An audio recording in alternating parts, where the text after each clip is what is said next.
Hello दोस्तों, आज हम कथा सुनेंगे दशा माता की कथा। चैनल पे न्यू हो तो चैनल को सब्सक्राइब कीजिए। सालों पहले नल नामक एक राजा राज किया करते थे। उनकी पत्नी का नाम दमयंती था। दोनों अपने दो बेटों के साथ सुखी जीवन जी रहे थे। राजा के शासन में प्रजा भी काफी समृद्ध और सुखी थी। कुछ समय बाद होली दशा का त्योहार आया। दोपहर के समय जब रानी अपने कमरे में आराम कर रही थी तो एक ब्राह्मण महिला राजमहल आई और रानी से मुलाकात करने की इच्छा जताई। आज्ञा मिलने पर उस ब्राह्मणी को रानी के पास ले जाया गया। रानी के पास पहुंचकर उस महिला ने कहा, हे महारानी, ये दशा डोरी तुम ले लो। इस पर वहां खड़ी दासी भी बोली, हाँ महारानी, आज होली दशा है और आज के दिन विवाहित महिलाएं दशा माता का व्रत करती है। इस व्रत में महिलाएं इसी डोरी की आराधना कर उसे अपने गले में बांधती है। इसे बांधने से घर की सुख शांति बनी रहती है। दासी की इस बात को सुनने के बाद रानी दमयंती ने उस डोरी की पूजा कर उसे अपने गले में बांध लिया।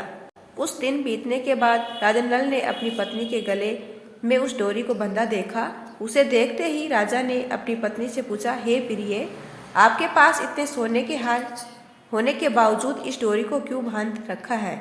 रानी दमयंती राजा के सवाल का जवाब दे पाती कि इससे पहले ही राजा ने उनके गले से डोरी निकालकर फेंक दी। इसके बाद रानी ने जमीन से डोरी उठाई और कहा, महाराज, यह कोई सामान्य डोरी नहीं है, यह तो दशा माता की डोरी थी। आपने इसका अपमान करके सही नहीं किया। रानी की बात सुनकर राजा ने कुछ नहीं कहा और वहां से चले गए। उसी दिन रात को राजा ने एक सपना देखा। सपने में दशा माता एक बूढ़ी औरत के रूप में आई और राजा से कहा, हे राजन, अब तेरी अच्छी दशा समाप्त हो रही है और बुरी दशा की शुरुआत होगी। तुमने मेरा अनादर करके सही नहीं किया। इतना कहकर वह गायब हो गई। इस घटना के बाद जैसे जैसे वक्त बीतता गया वैसे ऐसे राजा का शौर्य कम होता चला गया। समय के साथ साथ राजा की संपत्ति और सुख शांति सब खत्म होने लगी। धीरे धीरे उनका परिवार भूख से तड़पने लगा। अपनी इस स्थिति से परेशान होकर एक दिन राजा नल ने अपनी पत्नी से कहा, आप हमारे दोनों बेटों को लेकर अपने माता पिता के घर चली जाइए। इस पर रानी दमयंती बोली, नहीं स्वामी, मैं इस हालात में आपको अकेला छोड़कर नहीं जाऊंगी। आप चाहे जैसी स्थिति में रहे, मैं हमेशा आपके साथ ही रहूंगी। यह सुनकर राजा ने कहा, ठीक है, फिर हम किसी दूसरे देश चलते हैं, वहाँ हम जीवन यापन के लिए कोई काम कर लेंगे। राजा की बात मानकर रानी दमयंती उनके साथ अपने दोनों पुत्रों को लेकर दूसरे देश जाने के लिए राजी हो गई। राजा नल जब अपने परिवार के साथ दूसरे देश जा रहे थे तभी उन्हें भील नामक राजा का राजमहल दिखा। राजा नल ने भील के यहाँ अमानत के रूप में अपने दोनों बेटों को छोड़ दिया। इसके बाद वह अपनी पत्नी के साथ आगे का सफर तय करने लगे। कुछ दूर जाने के बाद राजा को अपने दोस्त का घर दिखा। उसे देख राजा नल ने अपनी पत्नी से कहा, चलो तुम्हें अपने मित्र से मिलवाता हूँ। कुछ ही देर में राजा अपने दोस्त के घर पहुँच गए। उनके दोस्त ने दोनों का खूब स्वागत किया। फिर राजा के दोस्त ने अपना कमरा दोनों को सोने के लिए दे दिया।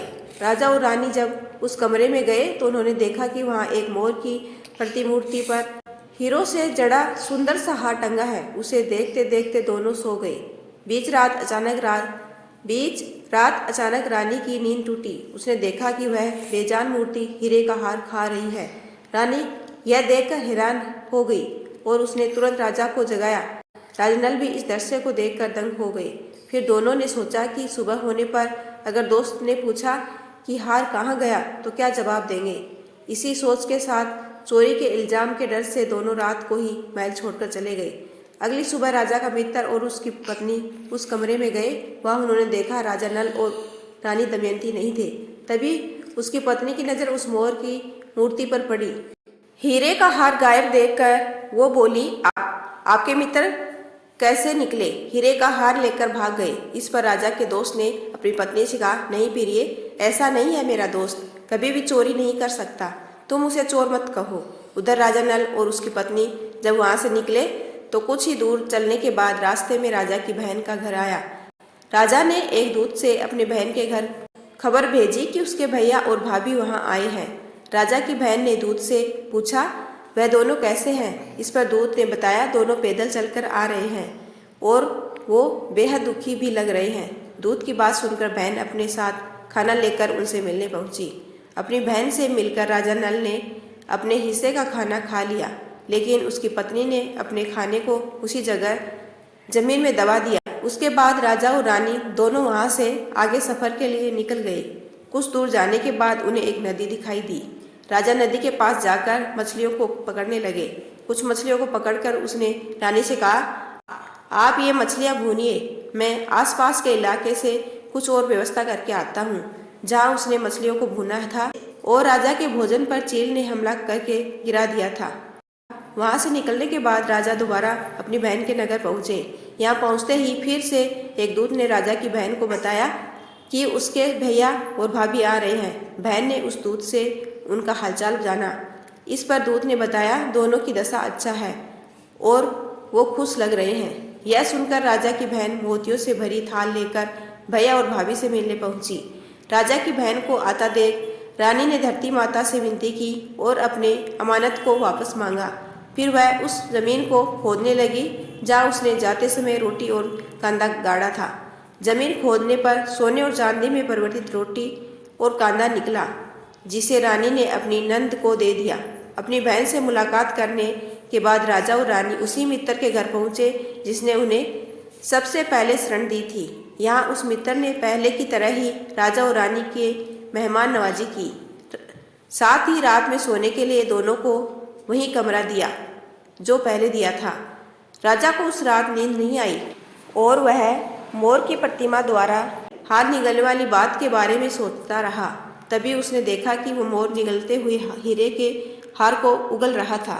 उसने तुरंत अपने दोस्त और उसकी पत्नी को जगाया और वह दृश्य दिखाया। ये देख दोनों दंग रह गए। तब राजा ने कहा, मित्र, तुम्हारे हार को इस मोर ने खाया था और तुमने सोचा होगा कि इसे हम चुराकर भाग गए हैं। अपने दोस्त को सच्चाई बताने के बाद राजा और रानी महाराज भील के पास पहुंचे और अपने बेटों को वापस मांगा। यहाँ राजा भील ने उन्हें लौटाने से मना कर दिया। इस पर गांव के लोगों ने कड़ा विरोध जताया, जिसके बाद राजा ने बेटों को लौटा दिया। फिर राजा नल और रानी दमयंती अपने बेटों के साथ नगर की ओर लौटने लगे। अपने राज्य पहुंचते ही वहां के लोगों ने धूमधाम से राजा का स्वागत किया। इसके बाद राजा पहले की तरह ही खुशी खुशी अपने परिवार और प्रजा के साथ जीवन व्यतीत करने लगे। कहानी से सीख, हमें कभी भी भगवान का अनादर नहीं करना चाहिए। ऐसा करने पर बुरे परिणाम झेलने पड़ते हैं। यदि आपको मेरा छोटा सा प्रयास अच्छा लगा हो तो चैनल को लाइक, शेयर एंड सब्सक्राइब कीजिए। आपका अपना कीमती समय देने के लिए दिल से धन्यवाद।